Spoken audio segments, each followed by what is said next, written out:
What's up, guys? Welcome to the Saturday show. Now, on Saturdays, I like to go back through the week of Newswave and see what you guys had to say, depending on each topic and everything we talked about throughout the week. It's also a good way for you to get caught up on anything you may have missed, maybe missed today. This will at least get you kind of caught up on the bigger topic for each day and everything. And it's a lot of fun to see what you guys had to say. Now, before we get into the week of Newswave, I kind of want to quickly get into the possibility of when the next Nintendo Direct could be, since we did have, of course, the one postponed from Thursday after the earthquake that took place.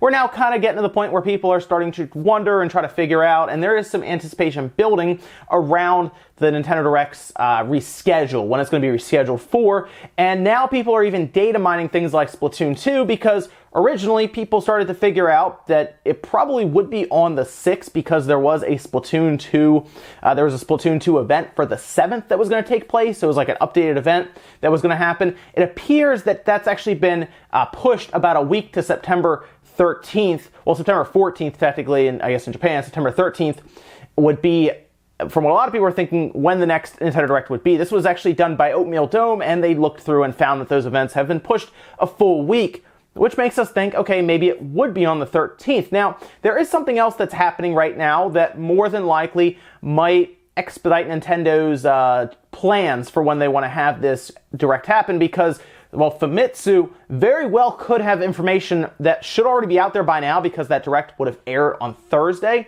And there is this belief that Nintendo knows that there is some stuff that they were going to be revealing, maybe interviews that talk about a game that just got announced or something in Famitsu, and they would be under embargo or an NDA, but because they're Famitsu, they just go forward and they usually put the issue out.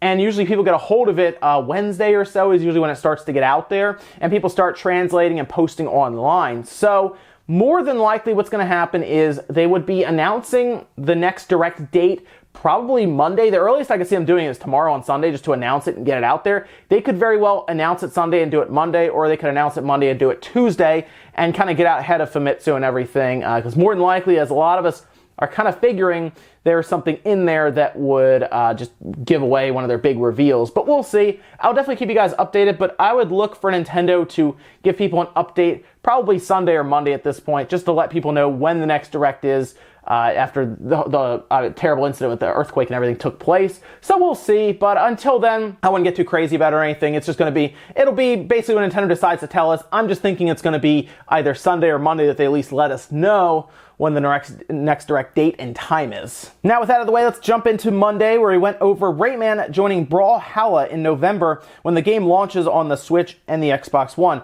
While nothing has been revealed about a possible Rayman entry into Smash Bros., fans started wondering if this could mean that Rayman might skip Smash Bros. Ultimate. Tudor says, just because he is in Brawlhalla doesn't mean he can't be in Smash. Ryu and Mega Man were in Marvel vs. Capcom and they still got in, plus Ubisoft published the game, so he could still be in it. So that's a good point. The thing that makes me think that Rayman could still be a part of Smash, if that's what they want to do, there's a good chance that Rayman was just never in the cards. They never really thought about it, which would be weird considering Ubisoft and Nintendo have a pretty good relationship going on right now, right? We see Star Fox in the Starlink game from Ubisoft. We saw them use the Mario Universe for the Mario Rabbids Kingdom Battle. They seem okay just kind of sending characters over for Ubisoft to work with. It would be a little weird, surprising even, to not have Rayman jump the fence and go and be in Smash Bros. But Brawlhalla is a little different because it is Ubisoft's game that they're publishing.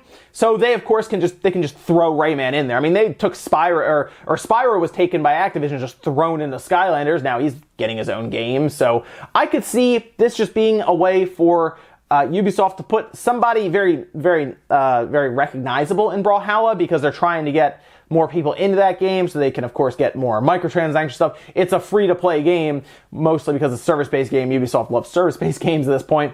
So I could see that still being a thing, getting Rayman in the Smash. And I actually think he deserves to be in Smash at this point, because he's been around so long. He was, even on the N64 and everything. I think there was even a prototype game of Rayman on the Super Nintendo that ever made it out. So he's been around for a long time, graced a ton of consoles, and is a good place in gaming history. I think it'd be cool to have him in Smash, and I do hope he is there. But it'll be a fun reveal if it happens. Tuesday saw 2K asking fans to reach out to the government to help them keep loot boxes legalized and in games. It seems 2K is hoping that the consumer will actively fight the loot box battle for them, which seems like a crazy thought based on what loot boxes combined with purchasable in-game currency is designed to do. Snot in Iraq says, I don't see the appeal of buying a game for $60 and making in-app purchases that are often one-time use or locked to an account or, gambling with loot boxes. The only people asking for that has to be either 2K or people who haven't experienced what games used to be,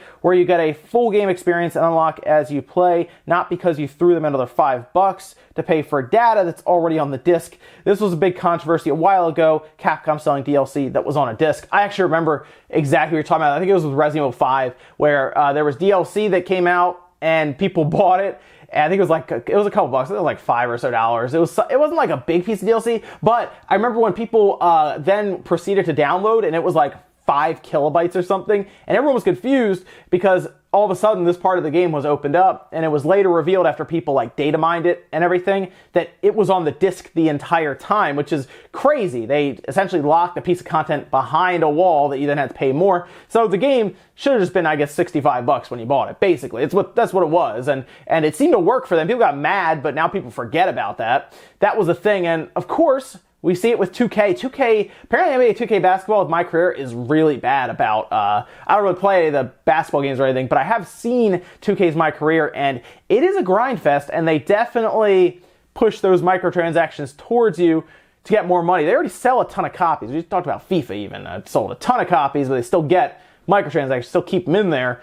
FIFA sold, 24 million in a year? That's a lot of money to just get upfront for a sale of a game, and then of course they're making a ton of money on the game for microtransactions. It's just weird for them to say, hey guys, go out there and tell your government that you want to give us more money on top of the $60 for that in-game currency. Otherwise, well, you guys are just gonna have to grind. That might be their strategy. It's weird that these companies alter the games like that, but it's a lot different than it used to be, like you're saying, where we'd get the full game back in the early 2000s, the late 90s. You would buy a game and you'd get it and it would be the full thing. Maybe it's broken, which is something that online patches have worked to fix, but you would get the full game at least, and that is something I kind of miss at this point, is that very rarely, I won't say every game, but very rarely now from bigger third parties do you get the full game up front. Wednesday saw the Treyarch head game designer David Vonderhaar laugh in an interview when asked about the possibility of a Switch port of Black Ops 4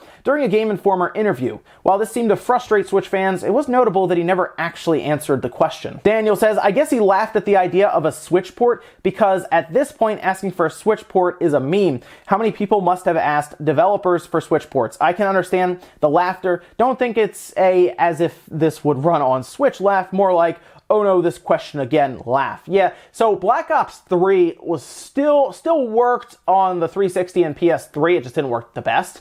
And the Switch is more capable when it comes to newer engines, and I look at something like Black Ops 4 and it doesn't look that much better than Black Ops 3, so I would be curious if that's something they had thought about, or the laughter could be from them trying to get it to run and the frame rate was bad at some point. But there is a new rumor going around for this Nintendo Direct from Gaming Intel on Twitter, where they put out that apparently there is some Call of Duty thing related announcement in the Direct. Now, when I heard that, I said, okay, if this is correct, maybe it's that Modern Warfare 2 remastered campaign that we heard about a while ago. If you remember, that was rumored. And I thought, okay, maybe they're just going to put out the the campaign for Modern Warfare 2 Remastered. It's $20. Actually, sorry, that's Activision. Make it $40. They're going to put that out, and that was their thing.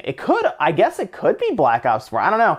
That would be interesting if they put that out now, a month before it comes out. That would be some pretty poor marketing on their part, unless Nintendo really wanted to keep it till it was like a month out. I know we've seen that with like Ghost on the Wii U and stuff, but this is a little different now with the Switch. People are actually interested in buying games and buying the system, so it would be weird to just a month out, here you go, Black Ops 4, go for it. I guess it could also be technically like just a standalone multiplayer. The whole thing's standalone multiplayer, actually. Or just Blackout. I don't know. It's interesting, but we'll see what, if anything, could be in this Direct, because maybe he was laughing at the thought of, oh, you guys don't even know what's about to happen. Maybe that's what he was laughing at. Thursday went over the sales charts in Japan that showed the Switch crossing 5 million units sold in Japan. At its current pace, it could catch and even past the PS4 by the end of 2018, with both Smash and Pokemon still coming out. Corey says the challenge of pre-recording and scheduling posts. Oh, don't I know it? So that night,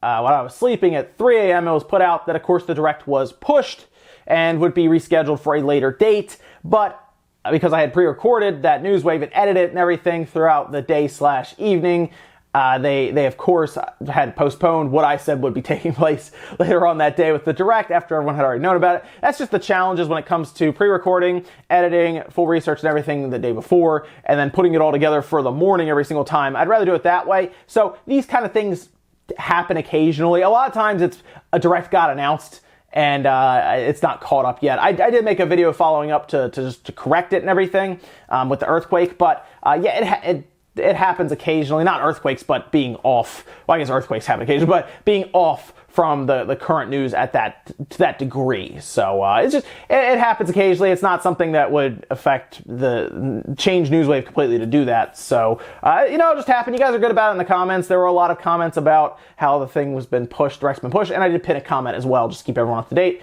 So we'll keep going how it is now, where I pre-record it, edit it, and put it all together and everything. It's just, sometimes these kind of things will happen where big news will break or things will change, plans will change, and we'll just, we'll roll with it and update accordingly. Finally, on Friday, we saw an interesting acquisition from probably the fastest growing game company in the past year, THQ Nordic, after they announced that they had acquired the rights to Kingdoms of Amalur from 38 Studios. This could open the door for THQ Nordic to clean up and port the game to current consoles, possibly even leading to a sequel. Cactus says THQ Nordic is silently turning into a powerhouse. You're right about that. This has been an interesting thing after Nordic Games bought THQ, switched around THQ Nordic, because THQ is technically, I guess, a bit more recognizable than Nordic Games, especially in just the games media and the industry. So obviously become THQ Nordic, and they're doing what I think is a good strategy to get started, especially because they're not as big as a Ubisoft or Activision or anything, obviously, anything like that. They're picking up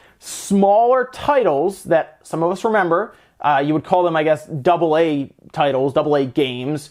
And they're probably looking to build their library out and build these up. It's almost like how sports teams have farm systems and they take, unpolished prospects and kind of polish them up and bring them up. It's almost like this. They're getting these smaller IPs that have been forgotten about, left around, left out to dry. They're going to grab them, and I think they're building them up to become bigger IPs. So their first step generally is when they buy a game, they look into remastering it and putting it out, like what they did with Red Faction, they did it with The Blob, and I think they've done it with a few others as well. And more than likely, Kingdoms of Amalur is going to be flipped, like I said, and they'll put it out, get their money back, and then they might move on to something new, because I also found out that the MMORPG title that was also trying to be worked with by 38 Studios, that actually was also purchased by THQ Nordic. So there's a chance that maybe they look to get into the MMO game with that title, because some people remember it, some people wanted to see it happen. Maybe they look into that.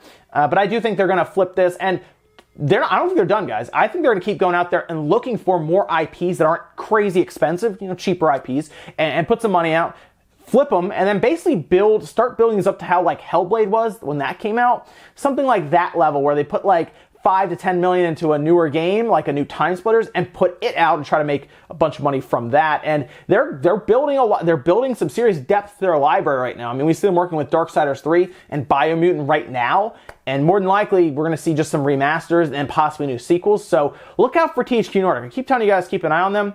I think by next generation, so like 2 or 3 years from now, I think they're going to be a big player in the game. I think they're going to be one of those big third parties that we look at, like we look at Ubisoft to put out like a big game, and it's gonna be interesting, because that just means more competition out there, more games to pick from, and that's a good thing. And guys, that's gonna do it for the Saturday show today. Thanks so much for stopping by. Make sure you guys give the video a like if you liked it, dislike it if not. Leave comments down below about all the stuff we talked about today, whether it is the Nintendo Direct and when you think it's gonna be rescheduled for. At this point, we're gonna be getting into the next week, and Nintendo, of course, is going to be working to reschedule and get this Direct out there, possibly ahead of Famitsu. But I'm curious when you guys think this will take place. If it is later in the week, maybe they're going to try to get it done on like Monday or Tuesday. I even heard some, people thinking, oh, maybe they'll do it Sunday night, because that would be Monday morning in Japan. And, it's a Direct. Most of us will be home Sunday anyway, so we watch it.